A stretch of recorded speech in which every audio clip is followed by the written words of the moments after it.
আমি তো এখনো জীবিত আছি, সে মামলা করছে আমি মৃত বলে। ও আমার মৃত সাজাইছে, সাজাইয়া লোকজনের কাছ থেকে টাকা পয়সা নিতেছে। ভাই, আমি মরি নাই। কেউ যদি আমার অজান্তে কাগজে কলমে মাইরা ফালায় তাহলে আমার কি বা করার আছে? আমারে যে মরা দেখাইয়া মামলা করছে আমার বউ, তা আমি জানতাম না। যখন শুনলাম তখন ভয়ে পালিয়ে বেরিয়েছি। আন্দোলনের শুরু থেকে শেষ পর্যন্ত আমরা জীবিত আছি। জীবিতে আমি ওইখানে কাজ করি, আমার বাসা আছে, ওইখানে আছি। আন্দোলনের সময় আমি ওইখানে ছিলাম, আন্দোলন শেষ পর্যন্ত আমি জীবিত আছি।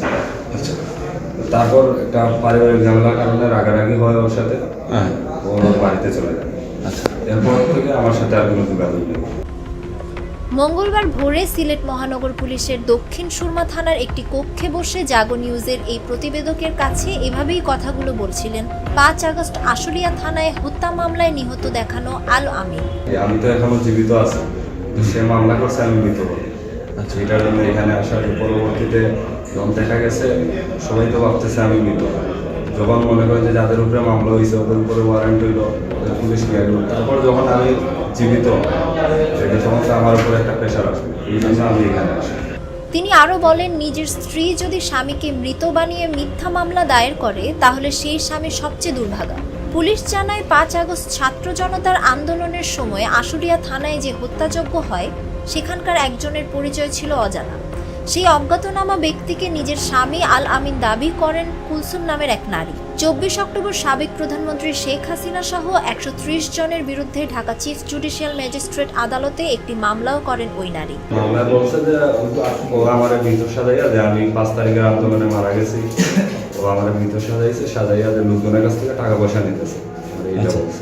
আচ্ছা, আমি প্রথমে ভাবছিলাম যে কেউ হয়তো মজা করে এটা করতেছে। তো পুরো মামলার কাগজ দেওয়ার পরে আমি গেছিলাম জুরি থানাতে, ওনারা পরামর্শের জন্য। ওনারা এখানে জিডি নেয় নাই, বলছে যে আপনার নিজের থানায় আসেন।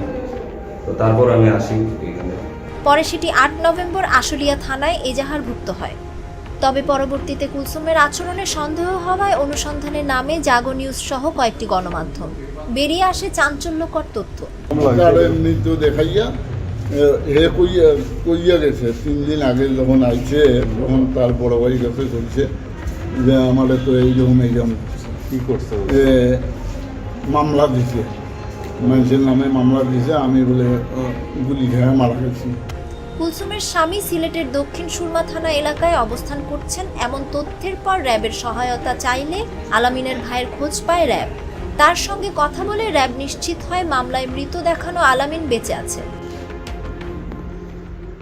আশুলিয়া থানার ভারপ্রাপ্ত কর্মকর্তা আবু বকর সিদ্দিক বলেন, সিলেটের দক্ষিণ সুরমা থানা থেকে আলামিনকে উদ্ধারের বিষয়টি জানালে মামলা তদন্ত কর্মকর্তা SI রাকিব সিলেটে গিয়েছেন। তাকে উদ্ধারের পর প্রয়োজনীয় ব্যবস্থা গ্রহণ করা হবে।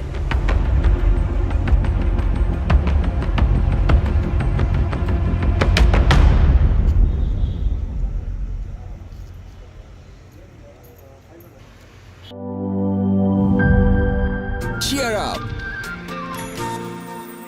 চলো পুরাই খুশি নতুনের সাথে তুলে নিয়ে হাতে। Cheer up, oh oh, cheer up, oh oh, cheer up. চুমুকে চুমুকে enjoy the life. চলো পুরাই খুশি তুলে নিয়ে হাতে। Cheer up, oh oh, cheer up.